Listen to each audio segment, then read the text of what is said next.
So, I'm now officially in Cromer. Just saw a sign for the beach, which if you're like me and you're from the Midlands, is pretty strange, to be honest.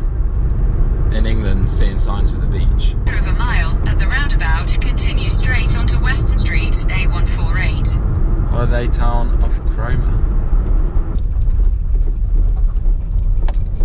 My mate Tritt owns a kart track over in Cromer in Norfolk. He invited me over to visit for the day. He's got 2-seater kart and loads of other types of karts, including hand pedals as well. So that's what this video is about. So I'm here with Jack Tritton, owner of Karttrak Cromer. Do you want to introduce yourself? I mean, you've kind of just done that for me, but yeah, my name is Jack Tritton. My parents have bought the kart track, so I'm the track manager. We bought the track in September 2017, so come September this year, that'll be 5 years. 5-year anniversary. Yeah. I haven't worked here though for 8 or 9 years because I worked for the previous owners, so I've been here for a while. Yeah, okay. So, but you don't only work here, do you? What else do you do?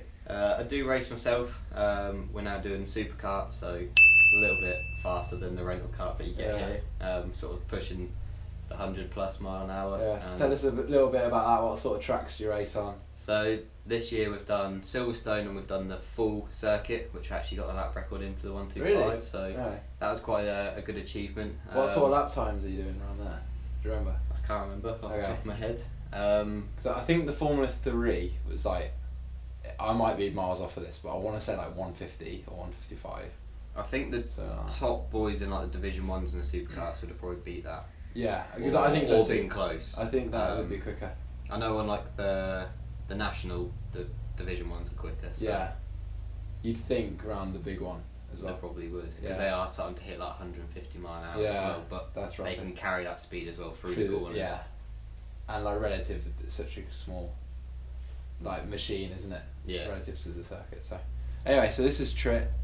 Yeah, and that's basically it. But it's not just driving that you've always done, is it? What else have you done?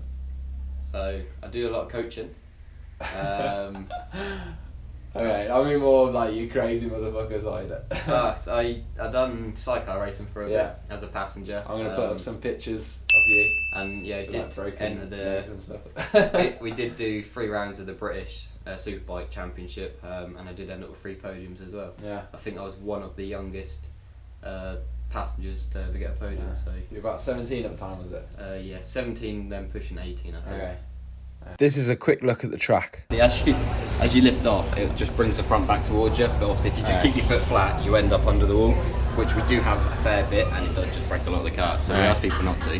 So don't do that. This guy clearly didn't get the memo. What's this one called? Silkley. Silkley. So it's the one corner on the track that didn't get resurfaced when we got it this year, because that was done like 2 or so years ago. Oh yeah, you can see it. And you can see. You can see the difference. But it used to be the grippiest corner, it used to be the smoothest corner. No, it's the bumpiest. The slipperiest and it's the bumpiest. So it is potentially flat out if you get it right, but 9 times out of 10, a bit little of a lift. does just help. for the front. That like interests me the most. Well, that's the one where you'll probably make most of your overtakes. Okay. So, sorry. Obviously it's not an early apex. A lot of people just naturally turn early, get to this point here, and then you can't make it through the corner. Your apex point is this tyre here. Okay. So to do that, you just come a little bit wider and sort turn of in late, cut back, and then it's as then smooth as you can flat through. When you're. But if you set it up good. If the driver in front does the actual line, they leave a massive gap open there, so it's good to easy to send a lunge. Okay. Tritt then decided to take me out on the 2-seater kart. It's the fact that we're about to go onto a go-kart with 3 cameras. 1 car, 2 drivers, 3 cameras.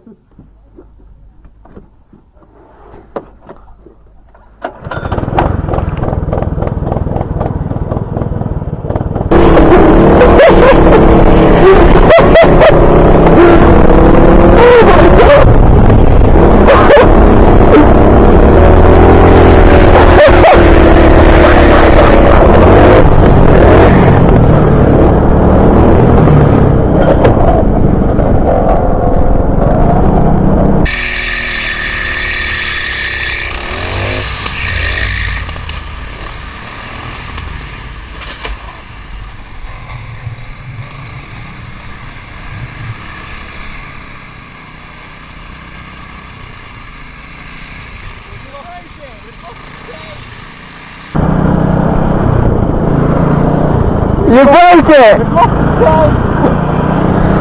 Whilst the lads were fixing that, we decided to go out in normal carts. I'm all in it. Are you going to say hello?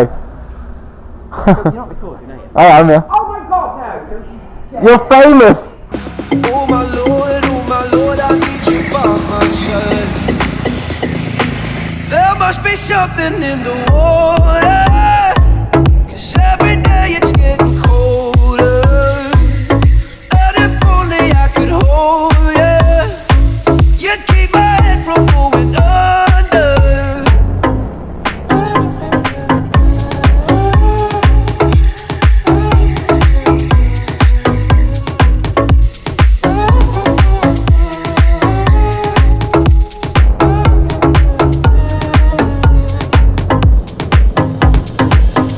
You get threatened by.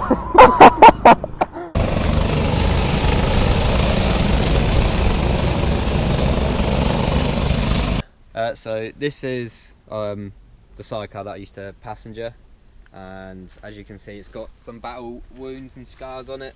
And these ones are actually from Brands Hatch. As we were exiting clearways, it sort of had a bit of a spin and then ended up upside down, but with the driver stuck in it, so just sort of skidding down the road on his head. I'd already not sort of ideal. come off by then. This is all fiberglassed up, obviously, which is why it's Yeah. you know, the holes in that cracks starting to appear, but it had been repaired quite a few times because Okay. it'd been been raced hard. used and abused. It had a little bit, yeah. Yeah, so the driver of this was Barry James, absolute incredible driver, and say he won quite a few races at the British, and then he sort of took a couple of years out, then asked if I wanted to get on the back. So then he sort of took another year or two while we had to do some club stuff to like get my Points. license upgraded and get rid of my noddy bib. And then yeah, we entered 3 wildcard rounds at the BSB, the British Superbikes. Got podium at all 3, and then obviously everything was looking good for like the year after. We had some sponsors all set up, sort of bike ready to go, to try and give it a full year, which truthfully I believe we definitely would have been battling at the front, a good chance of actually winning, but then he was unfortunately like killed in a road traffic accident on his way to work, so I sort of put pay to that.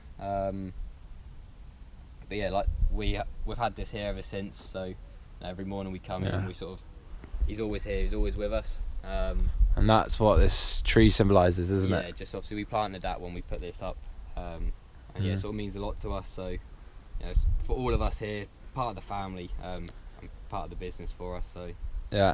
So this will be here to stay. I think it's fair to say it's a big part of you. yeah, And this sort of, you know, even like for the supercart now, the supercart doesn't feel that fast, and for some people they say it's like really scary.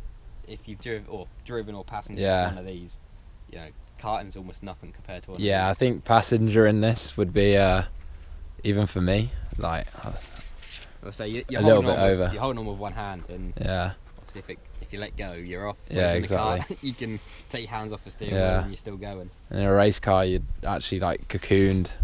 You're pretty safe, Yeah. you know, or at least you feel it. So yeah. Anyway, so it's a lovely view of the track.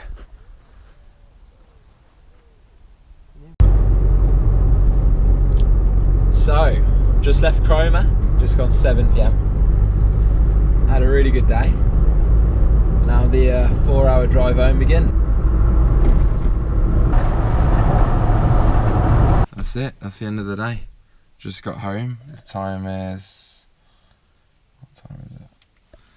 10:51 PM. Yeah, that's kind of what went into making those few TikToks and Instagrams that you guys have seen from Karttrak Cromer. I've got my new t-shirt as well. I think I might mention that. Probably not. I don't know. Anyway, thank you everyone for watching, and yeah, see you later, mate.